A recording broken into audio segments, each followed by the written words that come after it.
Stop. Don't. It seems like a good idea. It seems like a fun idea, but it's not. What is up, everybody? Welcome back to the Geek Pantheon. I am Eric, and today we're talking about critical fumbles. And more broadly, we're going to be talking about doing additional things on natural 20s and natural 1s. So, according to rules as written, when making an attack roll, a natural 20 is a critical hit and will always hit regardless of the AC that it's targeting, and deals double damage, or you double the dice of the attack. A natural 1 on an attack roll is a critical miss. Regardless of the AC that's being attacked, the attack misses. That's it. That's it for a natural 1. And I'll never forget the first time, I think it was Paizo's Critical Fumble deck when we were playing Pathfinder First Edition, that I saw it and was like, oh, this is really interesting and cool. And we implemented it at our table. And, you know, there weren't a whole lot of complaints about it. It would come up occasionally. And we also got the critical hit deck from Paizo as well, for when you rolled a natural 20, something even bigger would happen than just, you know, additional damage. The wildest thing I've ever seen is it was an NPC that rolled a critical fumble. And so the critical fumble was roll an attack roll again against yourself. And then they rolled a natural 20. And so I pulled the card for the critical hit deck, and it was basically they had to make a save throw or they decapitated themselves, which they failed. So an NPC who was wielding a glaive, I'll never forget this, like literally swung it, lost control of it, and the blade came back around and chopped their head off. You know, that's a fun moment. Nobody's going to deny that. But there's been a lot more pushback lately with critical fumbles in general. Basically punishing natural 1s more than just saying you miss.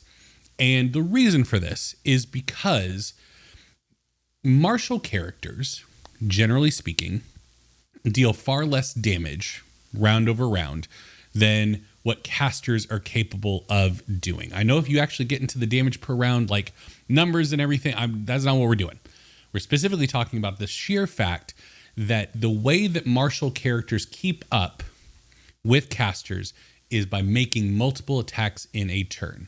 So a caster can cast a spell, and without even rolling any dice themselves, they can force a saving throw and deal 8d6 damage. It's crazy. Whereas a martial character, a fighter, needs to attack like 8 times to deal 8 die worth of damage unless they crit in a single turn. And the reason why critical fumbles are something you should not engage with at your table is because it punishes martial characters, because they are rolling a d20 more often on attack rolls than your casters are. They are already struggling to keep up in terms of utility and power. And now it's just kind of adding an additional thing that makes the game less fun for those players. There are some tables out there, normal caveat, some tables out there are not going to mind this. Some tables are going to find it a lot of fun, really engaging, and that's fine. If it works for your table, it works for your table. But if you are a new dungeon master and you've seen this concept of critical fumbles, I would caution you, because since once your fighter hits 5th level, they're all of a sudden going to be rolling twice on an attack, potentially 4 times if they action surge. That is so many more opportunities. It's a 5% chance to roll a natural 1, which is not nothing. Like that's going to come up more often than you think. And if you are adding an additional punishment for rolling a natural 1, that is going to hit the fighter a lot harder.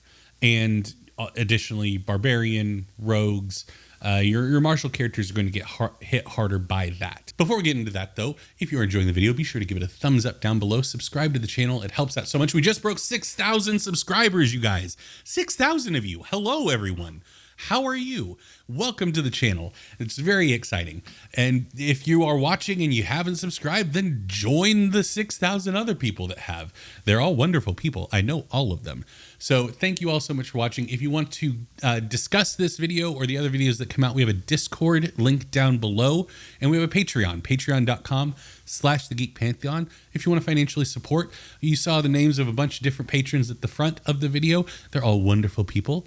Most of them are in our Discord and they hang out. So if you want to go chat with them, and if you want to join them and get your name at the front of the video, find out over at Patreon. And I'm not disputing that Critical Fumbles can be a lot of fun. I told that story about the NPC that managed to decapitate themselves.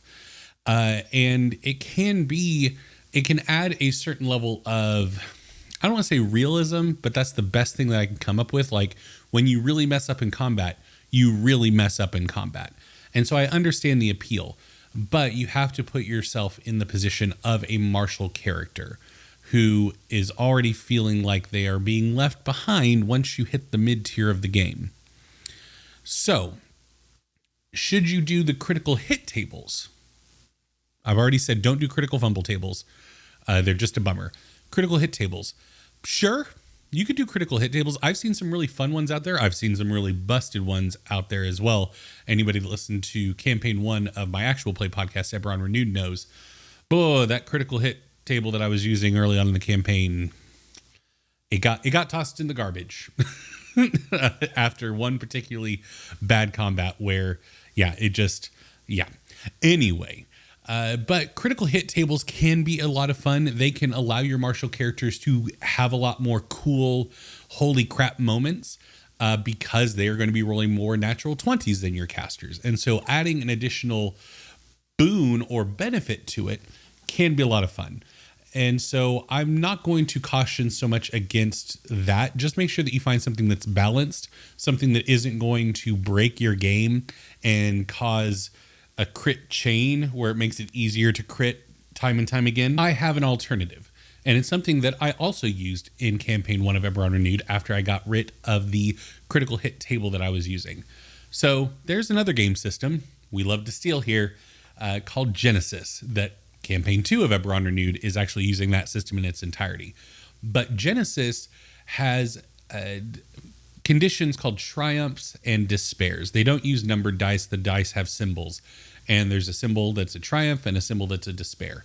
And what that means is that something huge and encounter or campaign changing occurs when one of those is rolled.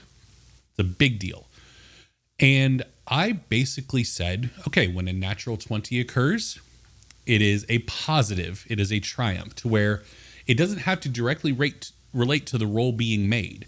You could be rolling an attack roll, but have the enemy that you're attacking let slip some valuable information relating to the quest that you're on, or note a hidden door in the room as you make the attack, things like that.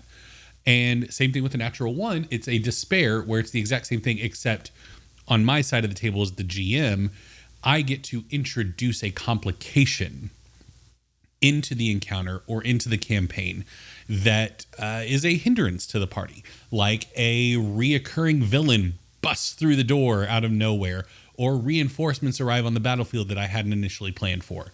Things like that. The reason why I like this system as opposed to a critical hit / critical fumble system is because it is a collaborative thing amongst the party. Everybody's rolling dice. The fighter is going to roll more dice than anyone else, but those natural 20s can be something that benefit the entire party and not just that singular individual. Likewise, the natural 1s that get rolled are hindrances to the entire party and not just that individual fighter. Are they going to roll more natural 1s than the other characters? Sure. But unless you have a table that is petty, then I doubt it's going to be held against that person that they keep rolling that. Oh, how dare you? And so I really like that system because it facilitates storytelling. It's not just, oh, you do more damage, or, oh, you drop your weapon or trip or decapitate yourself. It is an opportunity as the dungeon master to introduce interesting and compelling things to the narrative. And I've had instances where the players roll a natural 20 and they're having a hard time coming up with something, and I'll make a suggestion that, is a benefit to the party. Like, oh, what about if this thing were in the room? Like, that you all are looking for X. Well, Y is going to help facilitate that. And a lot of times, like, yeah, that's a great idea. And I've also had players, as soon as a natural 1 gets rolled, just hang their head and like, I know what you need to use that on. And they'll make a suggestion, and I'll just be like, yep, you're right. That's what I need to use that on. So it allows for a lot more collaboration, and it feels less punitive because it's just facilitating the storytelling. And as a dungeon master, when you're preparing encounters or preparing skill challenges or whatever instances there's going to be a lot of dice being rolled, you can plan for this. You can say, if a despair gets rolled or if a natural 1 gets rolled, then have a list of things that could happen. And same thing if a natural 20 gets rolled, have a list of things that you could suggest to the party, and then you can account for the possibility of that, so you're not just having to come up with something off the cuff. You can have a great example is Chris from the Order 66 and Forge podcasts. I'll put a link down below. We were guests on Order 66, and he ran us through a one-shot with the Star Wars role-playing game system, which is the basis of Genesis. They also have Triumphs and Despairs. And we were in a hut casino lounge area, and a despair got rolled, and a ship just crashed through the ceiling, and it added a whole new element to this encounter where now, like, the terrain was uneven and it was difficult, and it just made everything more complicated and tougher. And it was something that Chris had in his notes, like, if a despair gets rolled, then this will happen. And so doing something like this can allow you to have a lot more control rather than a table that you're randomly rolling on for a critical hit or a critical fumble. I know I love my random tables, but sometimes planning is also a good thing to do. And so having these pre-planned out options or ideas, and something else could come up in the moment. You could be like, oh, this is a perfect opportunity for this to happen. You could have, a desperate moment where the fighter takes their familial sword that their ancestors bore, and in a last-ditch effort, they try to throw their sword at the enemy as they're trying to escape, and they roll a natural 1. And at that point, you could, as the despair, say that the enemy catches it, or it falls down a ravine or something like that, and now it becomes an additional quest on top of itself. Rarely with a critical fumble table or a critical hit table are you going to get opportunities that just create a whole new quest or a whole new story. And with something like Triumph and Despair on a natural 20 and a natural 1, you have that control and you have that option to create new stories through what the dice do. Let me know what you thought down below. Do you like this idea, or do you just like to stick with the regular raw rules of 20s and 1s only applying on attack rolls? I typically treat all natural 20s regardless of the roll as an auto success, and all natural 1s regardless of the roll as a natural failure. That's just me, and then I tweak the rest of it from game to game. Let me know what you thought down below. Be sure to like the video, subscribe to the channel. Thank you all so much for watching, and I will see you next time.